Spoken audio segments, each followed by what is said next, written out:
ഈ ചില പള്ളി കമ്മിറ്റിക്കാർ, ചില വിവരമില്ലാത്ത പള്ളി കമ്മിറ്റിക്കാർ, ഒരെട്ടും പൊട്ടും തിരിയാത്ത ചില നട്ടലില്ലാത്ത ചില കമ്മിറ്റിക്കാർ ഇന്ന് കേരളത്തിലുണ്ട്. എങ്ങനെയെന്നറിയോ?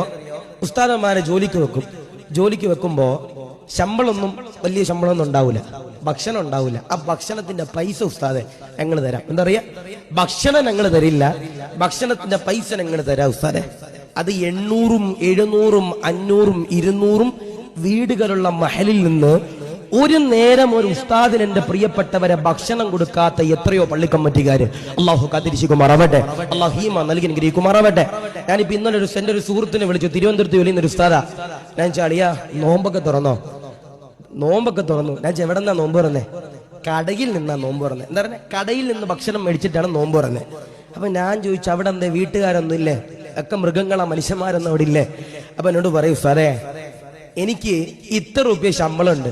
ആ ശമ്പളം എന്ന് പറയുന്നത് ഭക്ഷണത്തിന്റെയും കൂടി ശമ്പളം ഉസ്താദെ, ഭക്ഷണത്തിന്റെയും കൂടിയുള്ള പൈസ ഉസ്താദെ. ഞാൻ ചേട്ടാ ചങ്ങാതി ആയിക്കോട്ടെ, പക്ഷെ അവിടുത്തെ കമ്മിറ്റിക്കാർക്ക് നാട്ടുകാർക്ക് മനസാക്ഷി എന്ന് പറയുന്ന ഒരു സാധനം ഇല്ലേ? ഇല്ല, സ്വാഭാവികമായിട്ടും ഇപ്പൊ ഞാനൊരു പള്ളിയിലെ കമ്മിറ്റിക്കാരനാണെങ്കിൽ ഇപ്പൊ സ്വാഭാവികമായിട്ടും അവിടെ ഭക്ഷണം കൊടുക്കാൻ പറ്റാത്ത ഒരു കമ്മിറ്റിക്കാരൻ, അതൊക്കെ വെറും തൊണ്ടനായങ്ങളാ. ഇപ്പൊ 10-200 വീടുകളുണ്ടെങ്കിൽ ഒരു വീട്ടിൽ നിന്ന് ഒരു നേരെ തന്നെ കൊടുക്കാൻ പറ്റാത്ത ഏത് വീട്ടുകാരാണല്ലേ? പിന്നെ ഈ ഫേസ്ബുക്കിലും വാട്സപ്പിലൊക്കെ ചില കമന്റുകളുണ്ട്, ഉസ്താദന്മാർ എല്ലാ ദിവസവും ഇറച്ചിയെ കഴിക്കൂ, എല്ലാ ദിവസവും മീനെ കഴിക്കൂ, അങ്ങനെയൊക്കെ പറയുന്ന ചില ചങ്ങാതിമാരുണ്ട്. അങ്ങനെയൊന്നും ഇല്ലപ്പാ. ഒരു കൊടുക്കണത് കഴിച്ചിട്ട് പോണവരാ. പിന്നെ നമ്മൾ കൊടുക്കണ ഒരു കഴിക്കണവരാ. അള്ളാഹു ദീർഘായുസ്സ് നൽകുമാറാവട്ടെ. അള്ളാഹു നമ്മുടെ ഭക്ഷണത്തിലൊക്കെ അള്ളാഹു ബറക്കത്ത് നൽകി അനുഗ്രഹിക്കുമാറാവട്ടെ. ഞാൻ നിങ്ങളോട് പറയാ, ഉസ്താദ് പറയാ, ഇവിടെ നിന്നൊരാള് എനിക്ക് വീട്ടിൽ നിന്ന് ഭക്ഷണം തരും. ഞാൻ ചോദിച്ചാ, റമളാൻ അല്ലേ? ഈ റമളാൻ മാസത്തിൽ പോലും നിനക്ക് ഒരാൾ പോലും അവിടെ നിന്ന് ഭക്ഷണം തരണില്ല, തരത്തില്ല. അവിടെ അങ്ങനെ ചില ആളുകളുണ്ട്.